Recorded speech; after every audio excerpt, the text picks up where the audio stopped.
This example, we're going to pick up sort of in the middle because I don't want to get into like a long-winded explanation of a lot of things we've already covered, but what I want to show you is how to go about getting the close when the girl clearly likes you but seems a bit resistant to it. So how to sort of finesse the close, because this will happen a lot where the girl's messaging you back and forth, she seems to like you, but then when you try and make an attempt at the close, she just either like ignores it or backs off or that sort of thing.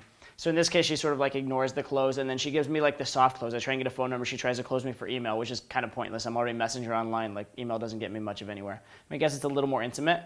But in my experience, whenever girls are doing that, you usually don't get very far with them. You want to get to the real close or not mess around with it. So without further ado, we'll pick it up. We're actually going to pick it up with one of her messages, which is a very positive message to start. So she said, hello, lucky for you, exposing me to your awesomeness may consequently expose you to mine. I think it's a win-win. Do you come with a name? Okay, so now why is this so positive? First of all, she's clearly responding to something in one of my previous messages. She's saying it's positive, she thinks we're a win-win, and then she's asking me questions, right? Do you come with a name? When girls start asking you questions, what does that mean? Remember, it means I want you to keep talking to me, all right? If she didn't want you to keep going, if she was not a little bit worried that you might go silent, not a little worried about losing you, she wouldn't ask you these questions. So what she says when she says, do you have a name, is she's saying, please respond back. I want this to keep going. I don't know what to write to you, but I know I like you. So that's very, very positive. Right, so in this context, I'd already had some messages back and forth, so I thought it was time to start going for the close. So the next message was an attempt to close, and what I said was, yes, I come with a name, a personality, and a lot of obnoxiousness. I'm fully featured, wink. The name is Todd. The rest is better discussed over a drink sometime, don't you think? Okay, so that's it's a bit of a hard, soft close, so to speak. It's a soft close in the sense I'm not asking for a number, I'm not asking for a date directly, but it is a pretty like the rest is better discussed over a drink, don't you think? It's pretty strong. Right? If I had this to do again, I probably would close a little bit softer. I'd be like, how do you feel about drinks and banter with a cute boy? Or how do you feel about flirtation mixed with libation or something like that?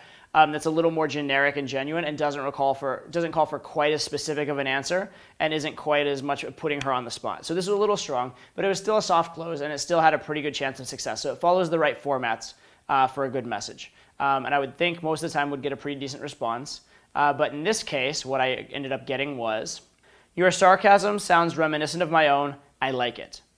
So this is a good response still, right? It's actually an overtly positive response, but she ignored the close. She completely ignored the closing part of the question. The closing part of the message. So in this case, a lot of guys, what they would do is they'd give up, right? They'd give up and go have a bunch more chit chat and a bunch more like backing off, and like they end up in this like sequence where they start messaging and becoming like her like pen pal via the online dating site. You don't want to do that. You need to be closing. Always, always, always be closing, right? As soon as you get the opportunity, be moving forward.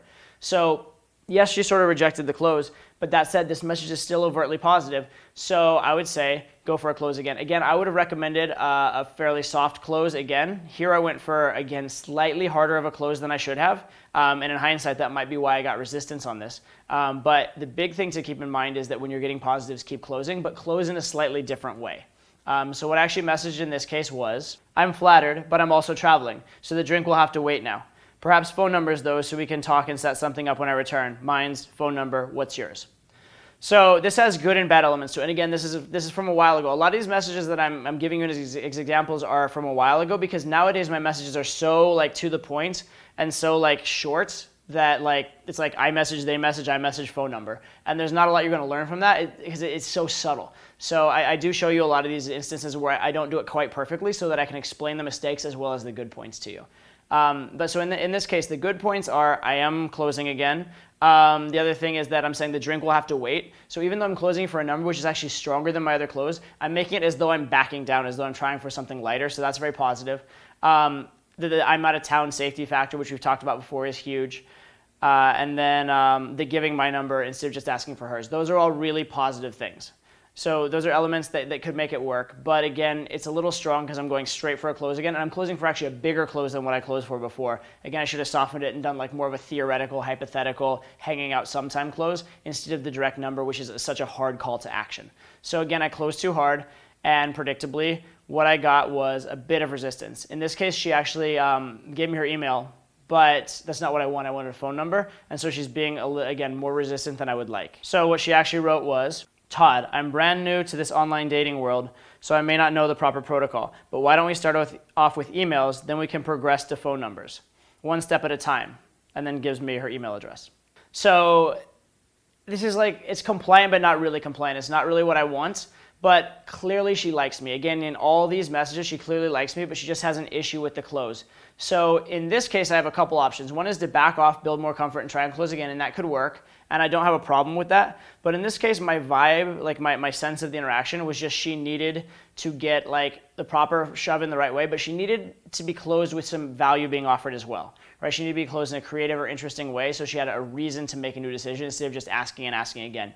And this was before I'd really developed the model, so I didn't really like have it quite that formulaic in my head. But that's what I did here is I offered value on the close. And that's what I would encourage in this case, is say something light and funny to try and close and try and call out the weirdness of the fact that you like each other so much but aren't closing. Again, I only do these kind of like pushy things though because every message, even though she's saying no, is highly positive in its nature. It's not saying I don't want to see it, it's saying I definitely want to see you, let's do it this way. Or it's saying your sarcasm's amazing.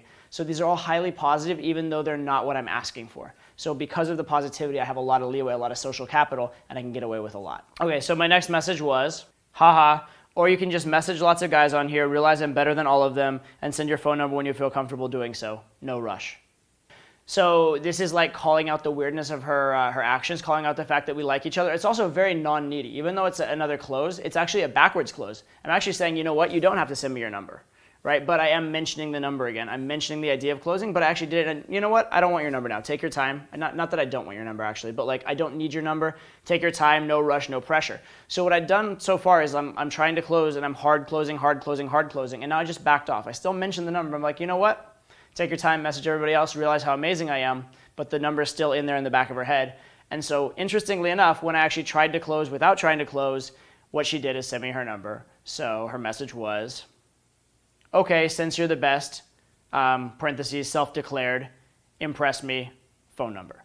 Okay, so again, funny enough, the important things to take away from this are always be closing. Like if you're getting positives, be closing. But remember the soft close. I cannot emphasize to you enough how important it is to have some finesse in your closing process instead of saying, hey, let's hang out. Hey, let's go on a date. Hey, let's do Thursday at 7. That shit never works. That'll get you silenced so often. And it's such an easy mistake to correct. Just close in 2 or 3 steps, close a little softer, give a little bit of a barrier, or be a little bit like not so clingy and needy and I'll do anything for you, right? In this case, what I did was I said, you know what? Take your time, I don't need your number. And she's like, okay, here's my number.